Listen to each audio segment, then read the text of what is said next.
Well, hello there, everyone, and welcome back to another episode of Two Sons Podcast. I am your host here, Philip, and in today's episode, we are going to be breaking down another one of the summer blockbusters that have had hit our theaters this summer, and we're going to be discussing Jurassic World Rebirth. So obviously, there's been a lot going on these last couple of weeks. I obviously have not been very consistent, so I apologize for that. There has been a lot going on. I had to take a lot of time for my own personal and mental health to get that situated. And, thankfully, I'm happy to say that, everything is going relatively well, and I'm slowly but surely getting back to where I am. So I figured while I had the day off today on Monday, I would sit down and record an episode. At first I was like, I'll record like a bunch of episodes and whatnot, but you know, one day at a time. So I figure I'm going in order as when I've seen them. So Jurassic World Rebirth is currently up next on the list. I still have to talk about Superman as well as Fantastic Four, but I figure I have the rest of the month of August to do that, as well as September, because there's really not going to be too many movies coming out, towards the end of the summer and into the fall that I'm going to be seeing. So I figured this is kind of perfect timing just to kind of catch up and discuss the movies that I've already seen and, that I just haven't had a chance to talk about yet. So Jurassic World Rebirth is one of them. So I'm not sure how long this episode or review is going to be. I'm going to do things a little differently here today. Obviously, I'm in a different location. I just moved from my bedroom to the den because I was in here before, doing some stuff. So I figure I'll just stay in here. And what better, way to have this lovely, Jurassic World Dominion banner behind me and talk about Jurassic World Rebirth. So yeah, but hopefully you guys are doing good. Hopefully the summer has been treating you relatively good. And yeah, I mean, people are going back to school. It's like the middle of August, so we're kind of nearing the fall. I've already kind of started on my pumpkin spice. Yeah, as far as I'm concerned, summer's over and fall has started. But yeah, let's get into today's episode. So, like I said, we're going to be talking about Jurassic World Rebirth. So this movie came out. Are you going to tell me? This movie came out on July 2nd of 2025. So relatively about a month and a half ago. Some of the cast and crew that was a part of this beautiful film is Scarlett Johansson, who plays Zora Bennett, Mahershala Ali, who plays Duncan, Jonathan Bailey, who plays Dr. Henry Loomis, Rupert Friend, who plays Martin Krebs, Ed Skrein, who plays Bobby Atwater, and a couple of other actors and actresses, the ones that play part of the family, and some of the supporting cast and whatnot. So obviously Jurassic World Rebirth is classified as an action film. It has the rating of PG-13, which I know a lot of people were actually upset about because we were really hoping for a rated R horror Jurassic World, and as soon as I saw the family, I was like, nope. I was like, this is not rated R, because they're not gonna have a rated R movie with a family in it. So that was a little bit of a letdown, unfortunately, because the way they were talking about it and the way they were setting it up, it almost made it seem like it wasn't to be rated R, but it still has its good moments and its bad moments. And we'll get into that a little bit later. So now we do what we always love to do, and we go into the reviews. So for some reason, when I looked it up, it did not show some of the websites that we usually look at. I have Rotten Tomatoes here. I just need to look up.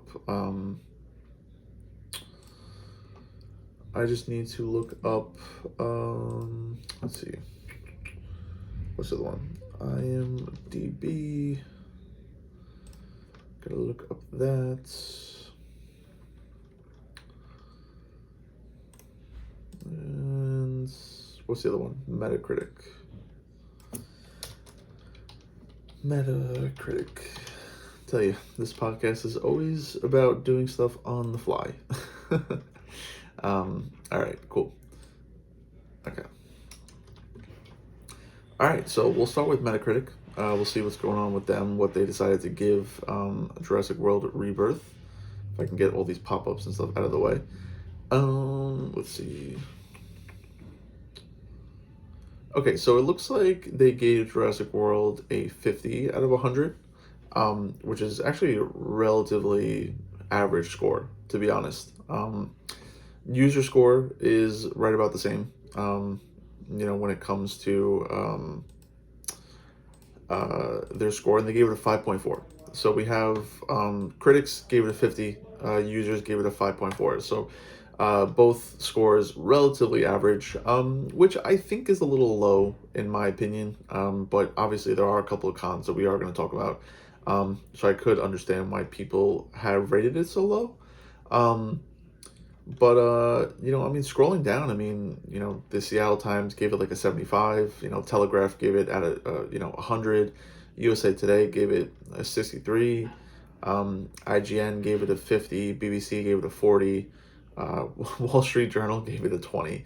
So we have a lot of mixed reviews. So it just seems like, unfortunately, a lot of mixed reviews is what is basically giving both the critics and the user reviews such low scores. Moving on from Metacritic, we're going to look at IMDb real quick. We're going to see IMDb give it a 6 out of 10, which is, again, relatively average, or I would say, a lot better than Metacritic. So, again, it's more like a 60%, but, it's still relatively average, right above average. Which, again, for the movie and for the pros and cons, it definitely makes sense. And, I'm more comfortable with this rating versus what they did on Metacritic, to be honest. And finally, we have everybody's favorite review site here, which is Rotten Tomatoes. And I've actually never looked up the Rotten Tomatoes list for Jurassic World Rebirth, and actually Superman and Fantastic Four. I just haven't really looked up any of the ratings for the movies this summer. So we see that the tomato meter, so the critic reviews for Jurassic World Rebirth, is actually only at a 51%, which again I think is a little unfortunate. I think it's a little too low. Compared to the audience score, the popcorn meter, we have it at a 71%, which again is where I would kind of see it. I think anywhere between like the 70 to the 80 range is relatively acceptable for this movie. So again, we see kind of like a classic case of the critics, not liking it as much, but the audience definitely preferred it and liked it. Just a couple of quick consensuses real quick. Looking at the critics, we see that going back to basics with rip-roaring set pieces and fossilized cliches, Jurassic World Rebirth doesn't evolve this prehistoric franchise, but does restore some of its most reliable DNA. This is definitely true. I don't really think they evolved it in a certain way. I think it was a lot of the same bread and butter and a lot of the, same Easter eggs and, cliches. Obviously, introducing kind of like the hybrids and stuff like that is a little bit more, it's definitely a little something, that they're trying, a little something new. But again, they're the newest thing that they added to the franchise. They don't really pay as much attention to. So besides giving us a brand new location, some new dinosaurs and the hybrids, it's very much the same bread and butter formula that we've seen in Jurassic Park or Jurassic Park 3. So I could definitely understand, their critiques and stuff with this. The audience says equal parts are comforting and terrifying. Returning to the beloved Jurassic World is a thrill. And while predictable, Rebirth jumpstarts the franchise with a dynamite time at the movies. Again, I think you can clearly see who the critic is and who the audience is, obviously. There were some scenes that were relatively terrifying and kind of had you on the edge of your seat. But again, a lot of the scenes were familiar, so they were very comfortable. A lot of Easter eggs, a lot of nostalgia. And I definitely think it did a good job restarting the franchise. Especially if you're going to build off of Jurassic Worlds. Again, you have Jurassic World Rebirth. You have the Camp Cretaceous series, I believe, on Netflix. You're going to have Jurassic World Evolution 3 come out at the end of the year. You have this Jurassic Park survival game coming out either at the end of this year or next year. So the Jurassic franchise is definitely in like a rebirth and a resurgence. So before we move on to like the pros and cons real quick, I just want to look up the box office report, because technically it is still in theaters, but obviously at this point it has slowed down exponentially. So let's see. Let's just go to Watch Mojo. Let's see. So right now, according to Box Office Mojo, looking at it domestically,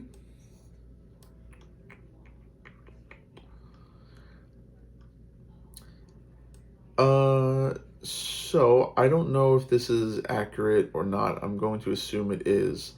But the opening for this movie was $92 million. And right now it has grossed $332 million. So a good way to also look at this is through, where is it?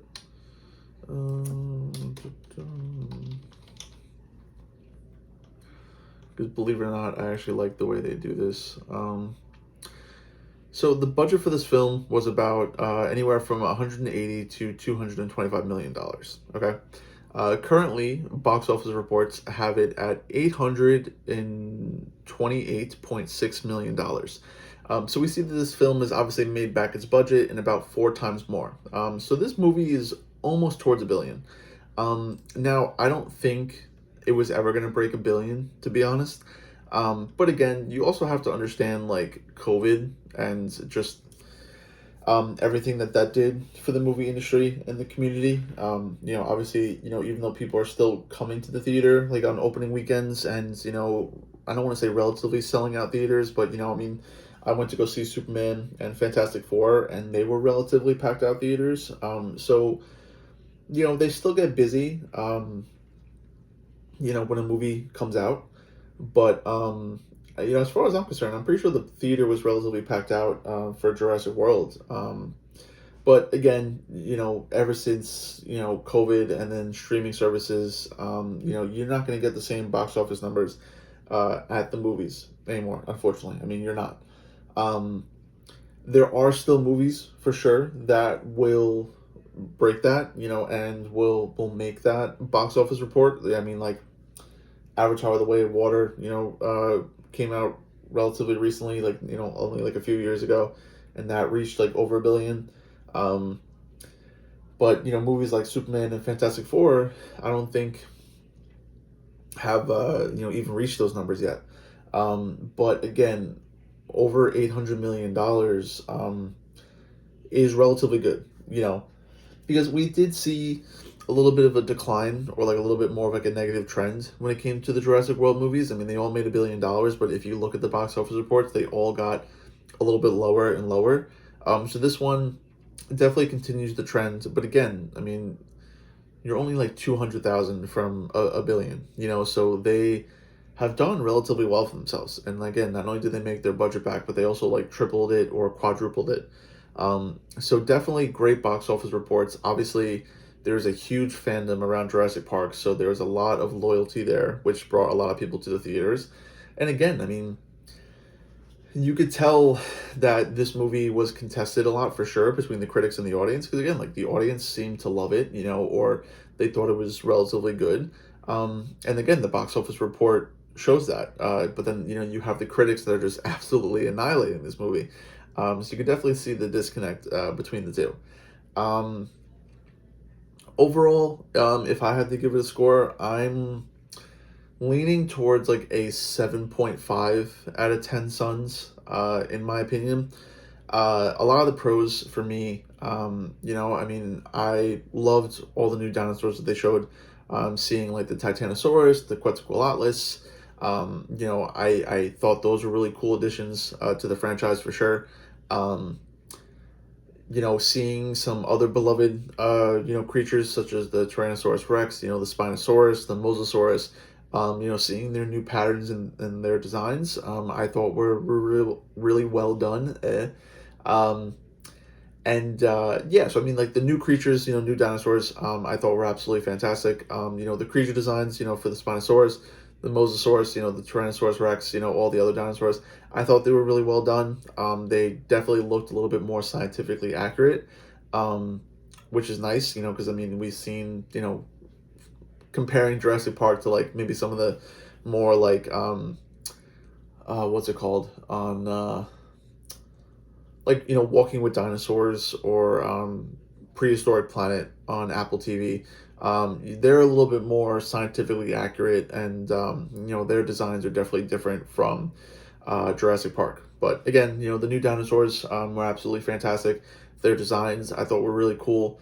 Um, a lot of the cliches or the Easter eggs to the other Jurassic Park films, I thought were really well done, and they were definitely a big part of this film. I mean, I think the scene where they get into like the Titanosaur Valley, like it almost had me like on the verge of tears because it was almost very reminiscent of when, Alan Grant sees the Brachiosaurus for the first time.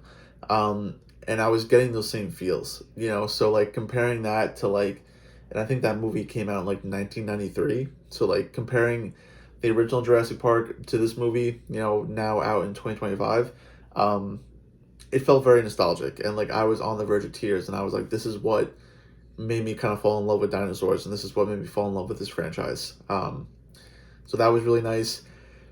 The characters, for the most part, were relatively enjoyable. I mean, honestly, I only really cared about, Dr. Henry Loomis, Duncan, and then obviously Scarlett Johansson's character, Nora.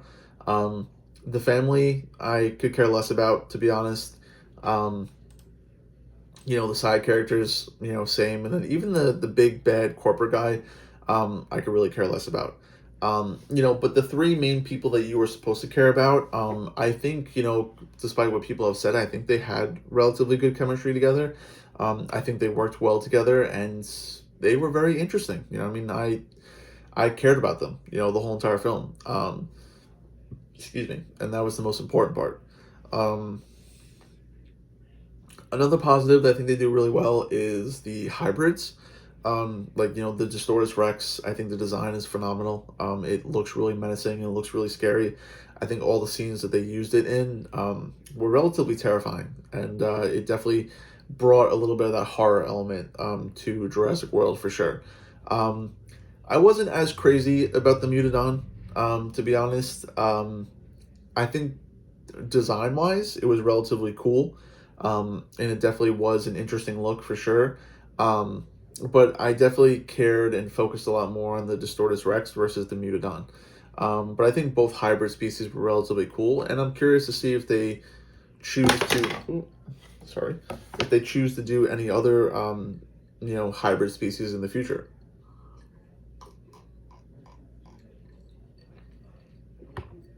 Um, but yeah, I mean, otherwise, that's pretty much most of the positives I have, when it comes to Jurassic World. Like I said, I mean, I think the big things to take away is the cinematography. I think was phenomenal. Any of the CGI that they used, I think was relatively good. I didn't really see any problems with the CGI when I watched it. The sound design, so the track and just the sound design, I think was phenomenal as well. The three main characters that you were supposed to care about, I think they did a really good job portraying them and having you care about them. Uh, um, the world setting, I think the whole idea of like the world not being suited to kind of have dinosaurs anymore, and they're kind of slowly dying out, and the only place you could really see dinosaurs or find dinosaurs is at the equator line.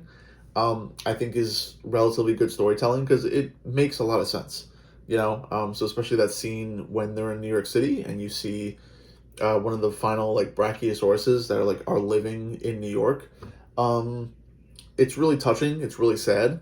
Um, but I think it goes to show that, like, these creatures were never meant to exist in this time in the first place. Um, and what's funny enough is that, like, the climate and the conditions around the equator are like relatively the same, as they were back then, like millions of years ago. So that's the only place that they could survive. Um, yeah, but I think the world setting and kind of building the world and seeing like where they were gonna go after Dominion, I think is really good and it makes a lot of sense.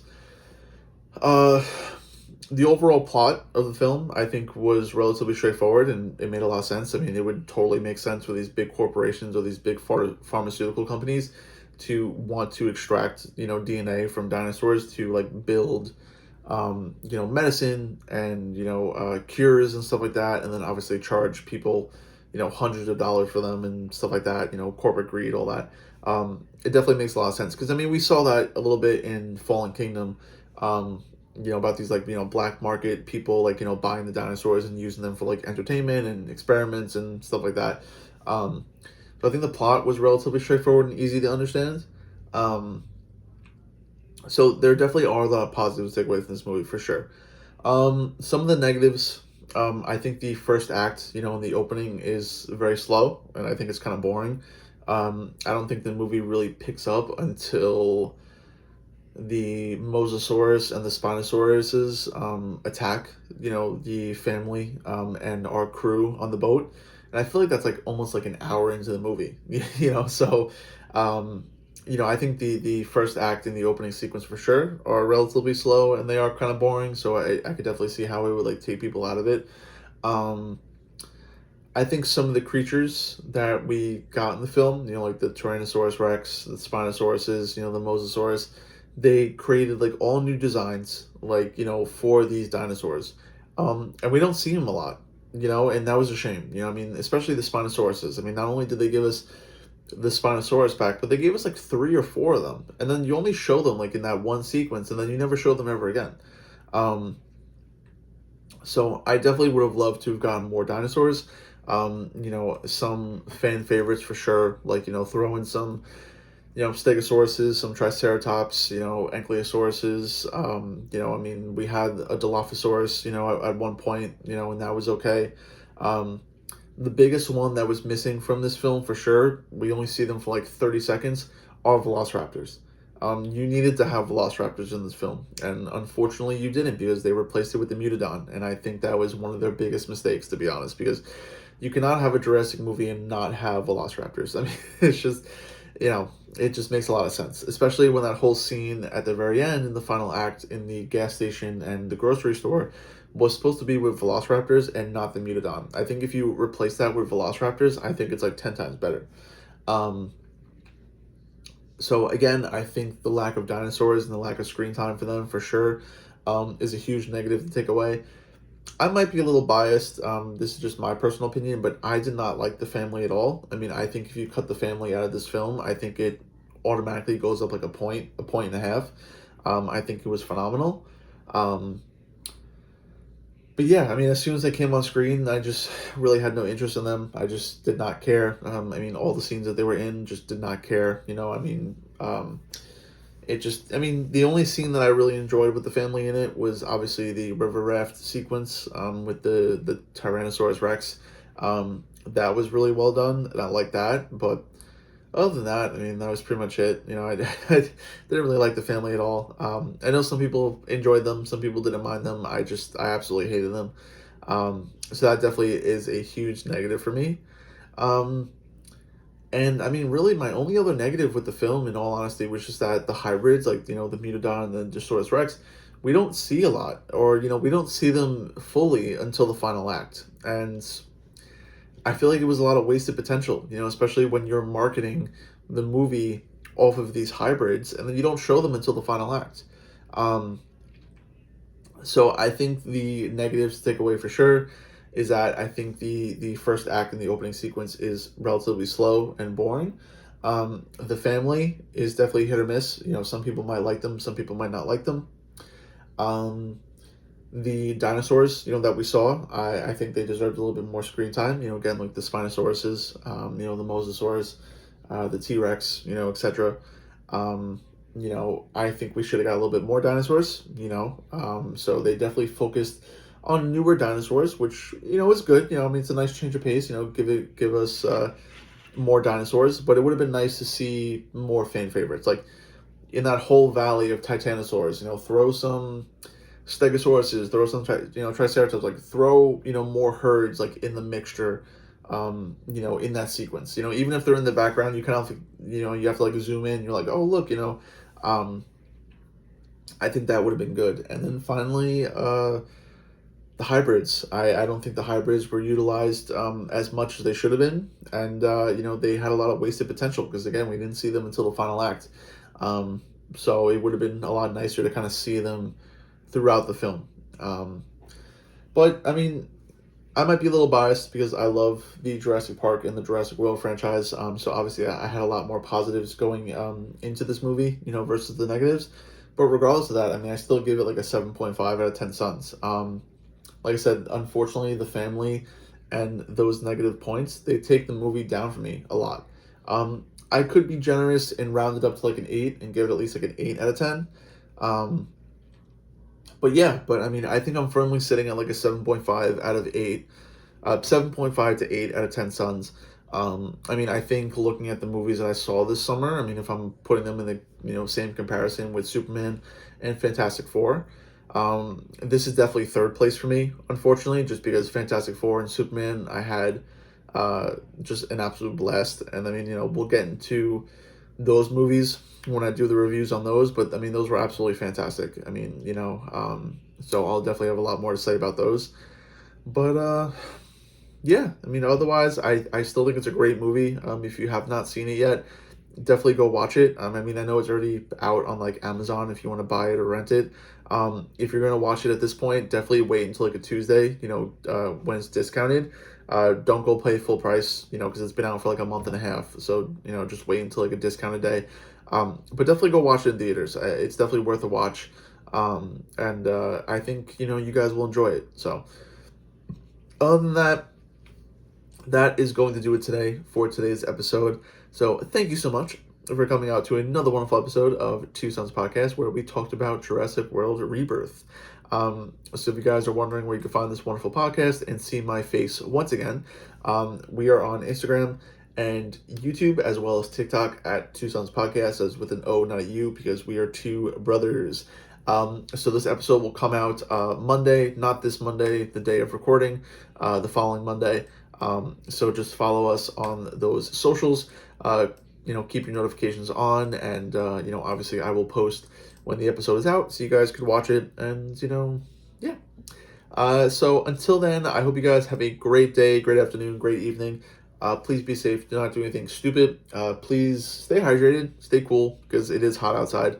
And it definitely does not feel like fall yet. But if you are like me and you love the fall, you love Halloween, you love pumpkin spice, then yeah, I mean, they already got stuff out in stores. So go buy it, enjoy yourself, get into that cozy mindset, that cozy feel. And yeah, and I will see you guys all in the next one. Goodbye for now.